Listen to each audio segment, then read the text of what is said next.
Important question होगा numerical का, यानी सवाल क्या बन सकता है और कौन सा सवाल आपको देगा और हल कैसे करोगे। तो जितने भी इंपॉर्टेंट प्रश्न है और टॉपिक है उन टॉपिक को डिस्कशन करते हुए हम लोग न्यूमेरिकल भी करेंगे। क्योंकि यहाँ पे यदि हम क्वेश्चन ध्यान दें तो क्वेश्चन में यदि 2-3 पॉइंट यदि हम क्लियर कर लेते हैं तो वह इजी हो जाता हमारे लिए। अगर वही 2-3 पॉइंट क्लियर नहीं है तो फिर वो सवाल जल्दी लगता नहीं है। पहला नंबर प्रश्न पढ़ने से पूर्व आपके दिमाग में ये चीज होना चाहिए, जब भी आप न्यूमेरिकल लगाओ तो न्यूमेरिकल लगाते वक्त 3 पॉइंट जरूर नोट कर लो। एक दिया है और दूसरा याद करना है और तीसरा सूत्र और चौथी बात क्या, गणना।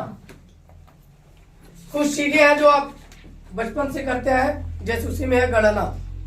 अब दिया है, ज्ञात करना है। अब प्रश्न को पढ़ने जाओ बेटा, यही मिलेगा और यहाँ लिख देना है।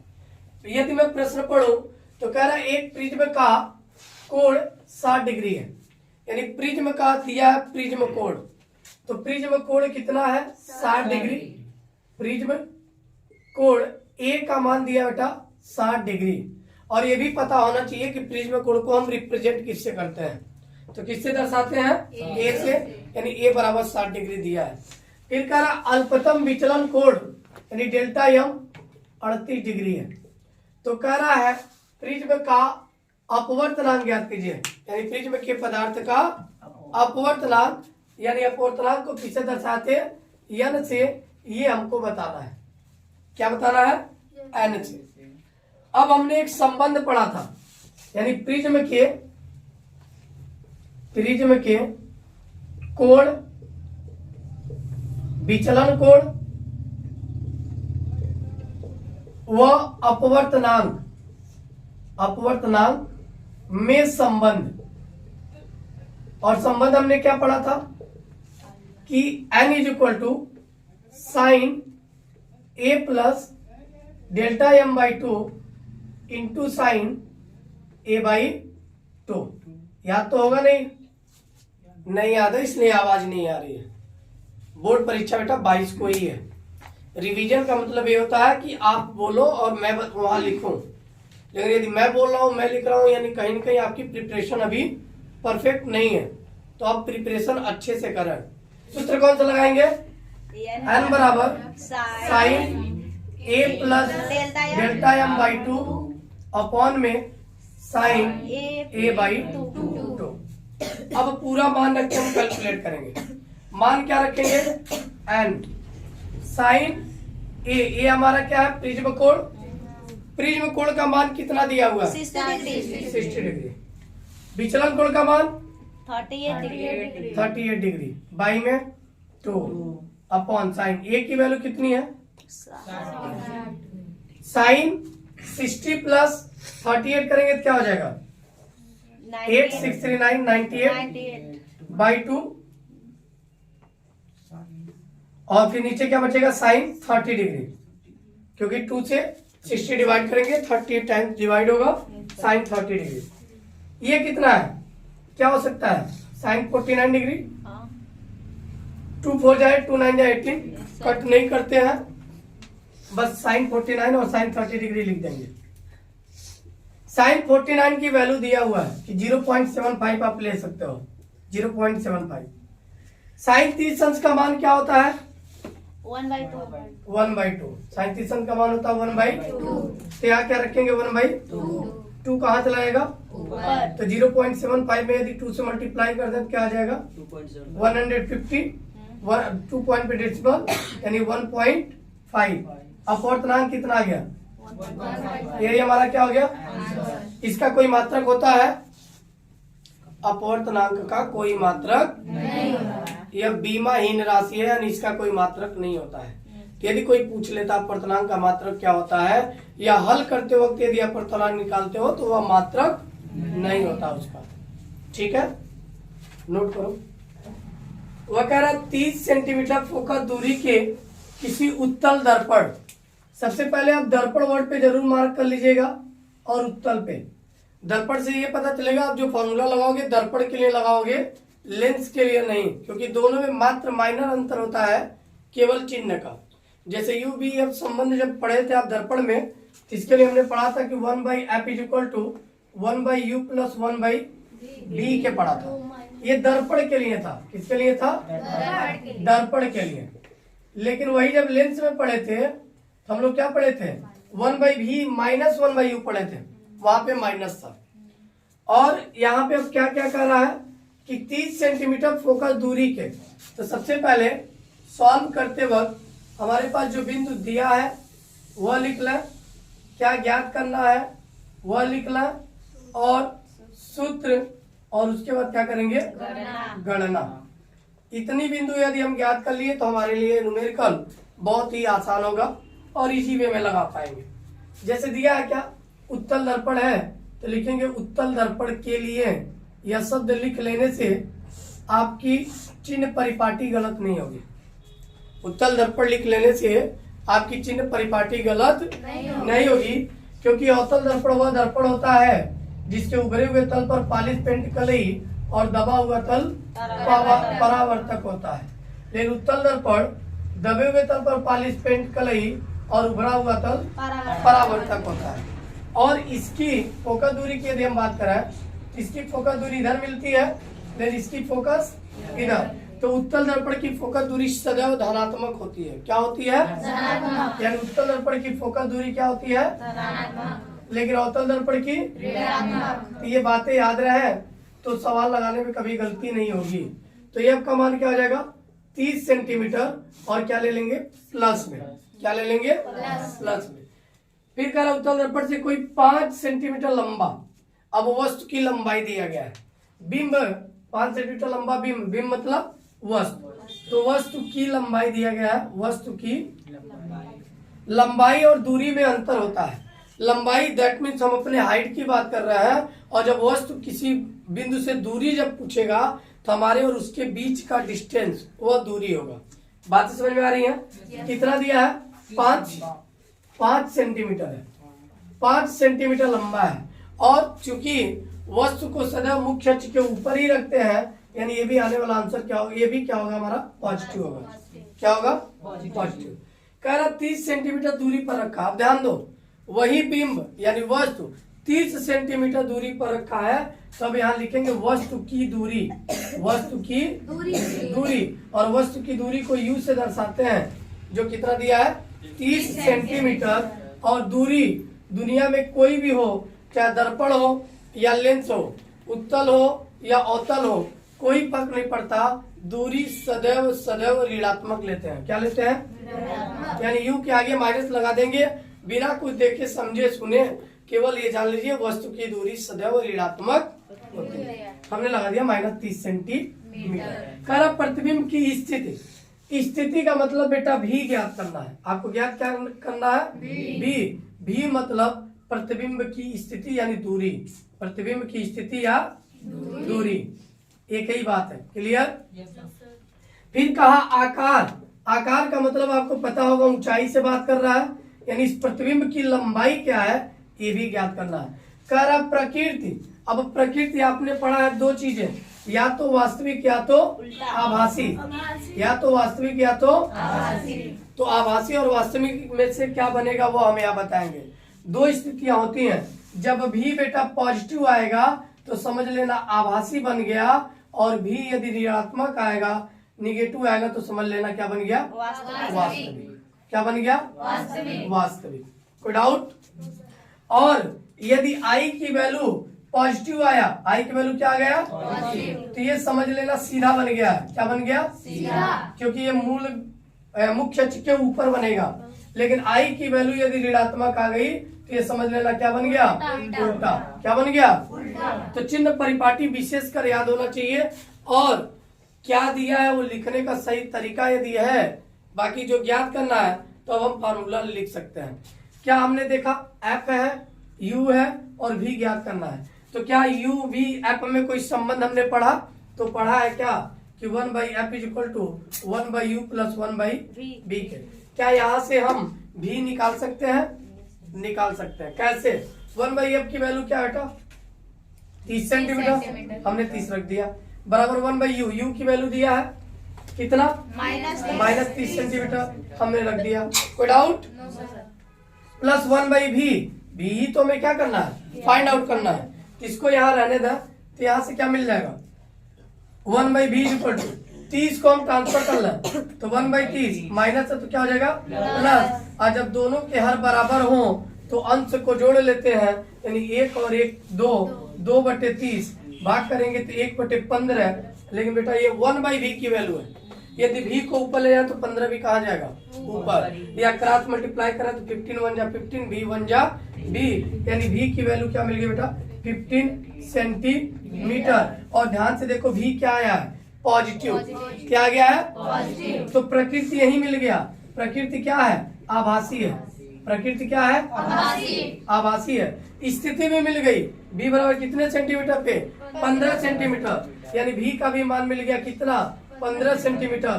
प्रकृति भी मिल गया क्या, आभासी। 2 उत्तर मिल गया। अब एक उत्तर की जांच अभी करनी है किसकी, आई की। आई हम कैसे निकाल सकते हैं, चूंकि हमने पढ़ा है बेटा, हमने क्या पढ़ा है कि रेखीय आवर्धन m बराबर I/O या -v/u। दर्पण के लिए हमने ये पढ़ा था कि प्रतिबिंब की दूरी बटे वस्तु की दूरी का अनुपात रेखीय आवर्धन के बराबर होता है, या प्रतिबिंब की लंबाई और वस्तु की लंबाई का अनुपात क्या होता है, रेखीय आवर्धन होता है। तो m बराबर हमने पढ़ा है formula I/O equal to -v/u। यानी यहाँ से यदि हम रेखीय आवर्धन निकालना तो हम v/u को भी निकाल लेंगे, क्योंकि दोनों में से तो एक चीज दिया हुआ है। जैसे v का मान हमने निकाल लिया है, u दिया हुआ है, तो यहाँ से क्या मिल जाएगा, माइनस b की वैल्यू क्या ले लेंगे 15, प्लस है तो 15 ही लेना, बटे u की वैल्यू कितनी है 30 है, बट माइनस है तो माइनस है, माइनस से माइनस कैंसिल आउट। i की वैल्यू नहीं गिवन है, लेकिन वस्तु की लंबाई दिया है o की वैल्यू कितनी दी गई है 5, तो हम यहाँ 5 रख लेंगे। कोई डाउट यहाँ तक। अब i की वैल्यू निकालनी है, i की 5 को हम इधर ट्रांसफर कर दें तो क्या हो जाएगा 15 इंटू 5/30, और 15 2 जा 30 और 5 को डिवाइड करेंगे तो 2.5, यानी प्रतिबिंब की जो लंबाई है 2.5 सेंटीमीटर है। और क्या मिला है, पॉजिटिव, मतलब सीधा है। प्रतिबिंब आभासी व सीधा, और प्रतिबिंब सीधा केवल एक ही स्थिति में बन सकता है जब उसकी प्रकृति आभासी हो, और वास्तविक बना तो समझ लो प्रतिबिंब निश्चित रूप से उल्टा बना होगा। क्या बना है, तो ये हमारा आंसर आ गया। तीनों आंसर आ गया। बी की वैल्यू 15 सेंटीमीटर, प्रकृति आभासी, और आई की वैल्यू 2.5 सेंटीमीटर। तीनों आंसर निकल गया। कोई डाउट, नोट कर लीजिए, कॉन्सेप्ट क्लियर रखिए। डाटा कुछ भी चेंज करके आएगा सवाल लग जाएगा। जब तक आपका कॉन्सेप्ट क्लियर नहीं है तब तक सवाल लगने वाला भी नहीं है। क्लियर है, नोट कीजिए। इसके पहले हम जो लगाए सेम टाइप का क्वेश्चन है, वो भी 2019 और 23 में पूछा था, और ये भी आपके एनसीईआरटी का क्वेश्चन है, 2019 और 23 में पूछा हुआ है। यानी दोनों सेम क्वेश्चन आया था, बस कहीं कहीं केवल शब्दों का फर्क था और डाटा चेंज किया है। जैसे सवाल ध्यान से पढ़ो, 5 सेंटीमीटर लंबाई का कोई बिंब, उसमें भी 5 सेंटीमीटर लंबाई का ही है। 30 सेंटीमीटर वक्रता त्रिज्या, यानी क्या दिया पहले वो लिख लो। तो क्या दिया आपके पास, वक्रता त्रिज्या। पहला नंबर दर्पण कौन सा वो देख लो। तो कौन सा दर्पण है, तो उत्तल दर्पण के लिए, उत्तल दर्पण के लिए क्या दिया, वक्रता त्रिज्या, वक्रता त्रिज्या। और वक्रता त्रिज्या को किससे दर्शाते हैं, आर से। आर का मान दिया कितना, 30 सेंटीमीटर। कोई डाउट, और यहाँ से वस्तु को कितनी दूरी पे रखा गया है, 20 सेंटीमीटर। और वस्तु की दूरी को किससे दर्शाते हैं, 20 सेंटीमीटर। प्लस या माइनस, माइनस। ये क्या है, बिंब की दूरी है, बिंब की दूरी। अब दूसरी चीज रखा गया है, तो कह रहा प्रतिबिंब की स्थिति, यानी ज्ञात करने वाली बात आ गई। तो ज्ञात करना प्रतिबिंब की स्थिति, और स्थिति को ही, प्रतिबिंब की जो स्थिति है वही उसकी दूरी कही जाती है, यानी v बताना। फिर बताना प्रकृति क्या आभासी है या वास्तविक, ये क्वेश्चन मार्क होगा। साइज, साइज या आकार एक ही बात है। इसके पहले वाले प्रश्न में आकार कहा था और यहाँ पे क्या कहा है? साइज। आई से दर्शाते। कोई डाउट? हमने एक संबंध पढ़ा है वक्रता, त्रिज्या और फोकस में। वक्रता, त्रिज्या व फोकस में एक संबंध पढ़ा है। वक्रता, त्रिज्या व फोकस दूरी में संबंध। और वो हमने क्या पढ़ा है? आर जो होता है वह फोकस दूरी का 2 गुना होता है, या F बराबर R/2। तो क्या हम F यहां से निकाल सकते हैं? निकाल सकते हैं। चूंकि R बराबर दिया 30 सेंटीमीटर, इसलिए F बराबर R/2 यानी 30/2 यानी 15 सेंटीमीटर। कोई डाउट? क्या निकालिए? 15 सेंटीमीटर। अब F हो गया, U हो गया और V पूछ रहा है। तो U V F में हमने एक संबंध पढ़ा है 1/F is equal to 1/U plus 1/V। क्या होता है? 1/F बराबर 1/U प्लस 1/V। ठीक। F की वैल्यू दिया है, यस सर। U की वैल्यू दिया है, V निकालना है। तो डायरेक्ट लिख सकते हैं 1/V बराबर 1/F माइनस 1/U, क्योंकि U को ट्रांसफर कर लेंगे। Yes sir. और F की वैल्यू कितनी है? 15 है, तो 15 रख लेते हैं। U की वैल्यू कितनी है? 20 माइनस 20 तो माइनस माइनस 15 और 20 का लॉस क्या हो जाएगा? 15 और 20 का 30 हो जाएगा? 30। नहीं, 60 हो रहा है, क्योंकि 3 पच्चे 15 और 5 चौके 20, 4 तेरह 12 पच्चे 60, क्योंकि 3 5 और 4 प्राइम नंबर है, यानी 60 हो गया इसका एलसीएम। कितना हो गया? 15 से 60 में डिवाइड करा 4 बार में, 4 टाइम्स में, और 4 बन जा 20 से 60 डिवाइड करें तो 3 टाइम, 3 बन जा 4 और 3 कितना हो जाएगा? 7/60। 7 हो गया। बट ये 1/V की वैल्यू है, लेकिन यहाँ से जब हम V की वैल्यू निकालेंगे तो क्या निकाल सकते हैं? V इज इक्वल टू 60 ऊपर 7 नीचे। अब 7 से 60 में डिवाइड करा तो 7 8 जा 56, 60 में से 56 जाएगा, 4 बच गया। पॉइंट लगाएंगे 40 40 हो गया। 7 का टेबल पढ़ते हैं तो 7 4 जा 40 लाना ना, 7 5 जा 35। फिर क्या बच गया? 5 कैरी। अब फिर 7 7 जा 49। बस 2 पॉइंट तक बहुत है, यानी 8.57 सेंटीमीटर भी आ गया। वैल्यू क्या आई है? पॉजिटिव। पॉजिटिव की स्थिति में प्रकृति क्या होगी? प्रकृति क्या होगी? आभासी। लेकिन अब हमसे एक चीज और पूछा है। क्या पूछा है? साइज यानी आई।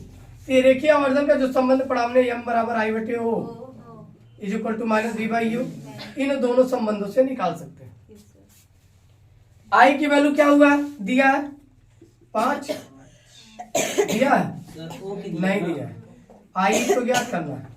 O की वैल्यू 5, V की वैल्यू आपने निकाला 8.57 है ना? क्या हम इसको V को 60/7 लिख सकते हैं? लिख सकते हैं। कैलकुलेशन में आसानी होगी। U की वैल्यू कितनी है? -20, या माइनस ऑलरेडी है, -20।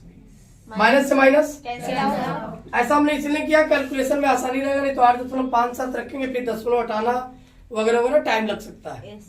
तो ऐसी स्थिति में आई की वैल्यू क्या आ जाएगी? आई बराबर, ध्यान से देखो, 60/7।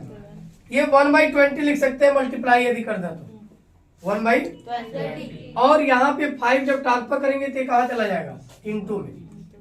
20 से डिवाइड करेंगे 3 बार में, 3 5 जा 15 यहाँ से जब डिवाइड करेंगे 15 में 7 से तो कितने बार में जाएगा? 7 2 जा 14, 7 2 जा 14।